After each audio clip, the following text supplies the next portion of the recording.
जब तक आपको जेंडर नहीं मालूम चलेगा ना, जब तक आपको जेंडर की जानकारी नहीं होगी अच्छे से, तब तक आप अंग्रेजी को अच्छे से ना तो समझ पाओगे ना तो लिख पाओगे। अब बोलने की तो बात तो यार छोड़ दो यार, पहले आप तो को शब्दों की जानकारी नहीं है, अच्छे से ग्रामर की जानकारी नहीं है, तो अंग्रेजी कैसे लिख पाओगे।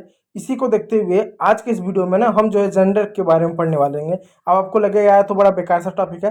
जेंडर तो हम सबको मालूम है कि स्त्रीलिंग होता है, पुल्लिंग होता है, और भी जो होते हैं। तो ये पढ़ के क्या फ़ायदा है? पढ़ के बहुत फ़ायदा है। क्यों पढ़ के फ़ायदा है? क्योंकि आमतौर पे जो हम अंग्रेजी जब लिखते हैं ना, तो वहाँ पर हमको जेंडर की प्रॉब्लम होती है। इस वजह से जेंडर को पढ़ लेना ज़्यादा इंपॉर्टेंट होता है। तो बहुत ज़्यादा इधर उधर की बातें ना करते हुए चलिए आज के क्लास को स्टार्ट करते हैं। तो स्टार्ट करते हैं।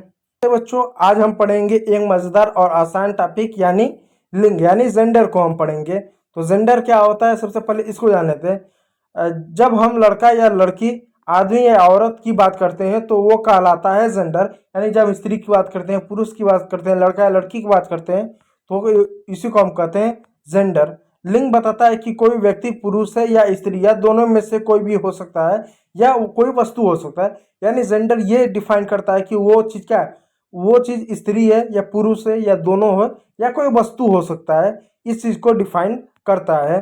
तो चलिए टाइप ऑफ जेंडर की बात करते हैं। जो जेंडर होता है वो 4 प्रकार का होता है। अब आपको लगेगा स्त्री पुरुष 2 ही होते हैं, ये 2 प्रकार और कौन सा आ गए? तो देखिए दोस्तों, जो जेंडर होता है उसमें 4 प्रकार होते हैं।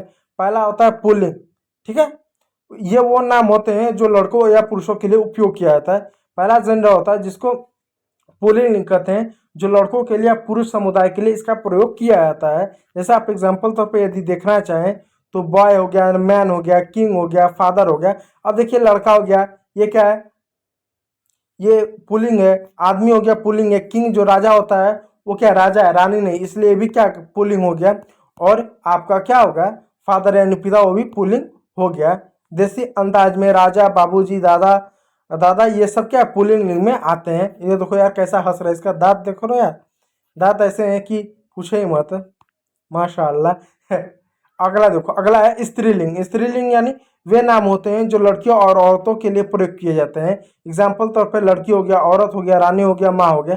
यानी गर्ल हुआ, वुमेन हुआ, क्वीन हुआ, मदर हुआ, ये सारे जो शब्द होते हैं ये महिलाओं के लिए यानी स्त्रीलिंग के लिए प्रयोग किया जाता है। अब अगला आता है कॉमन जेंडर, जिसको उभय लिंग या समान लिंग कहते हैं। वे नाम होते हैं जो लड़का और लड़की दोनों के लिए उपयोग होता है। यानी वे नाम जो लड़का और लड़की दोनों के लिए उपयोग होता है उसको उभय लिंग या सामान्य लिंग कहते हैं। जैसे एग्जांपल तौर पर देखिए स्टूडेंट। अब मैं स्टूडेंट बोलता हूँ तो स्टूडेंट बोलने से ना तो स्त्रीलिंग का पता चलता है ना तो पुल्लिंग का पता चलता है। स्टूडेंट तो लड़का भी हो सकता है, लड़की भी हो सकता है। विद्यार्थी लड़का लड़की दोनों को बोलते हैं। फ्रेंड यानी मित्र, मित्र लड़का लड़की दोनों बोलते हैं। चाइल्ड, चाइल्ड मीन्स होता है बच्चा, लड़का लड़की दोनों को बोलते हैं। टीचर यानी शिक्षक, लड़का लड़की दोनों को बोल सकते हैं, ठीक है। इसलिए ये क्या होता है, उभय लिंग यानी कॉमन नाउन में आते हैं जिसमें लड़का लड़की दोनों का पता नहीं चलता है, या दोनों के लिए हम उपयोग कर सकते हैं। अगला आता है नपुंसक लिंग यानी नेचुरल जेंडर। अब नपुंसक लिंग क्या होता है, वे नाम जो किसी जिंदा चीज के लिए नहीं बल्कि वस्तुओं के लिए उपयोग होते हैं।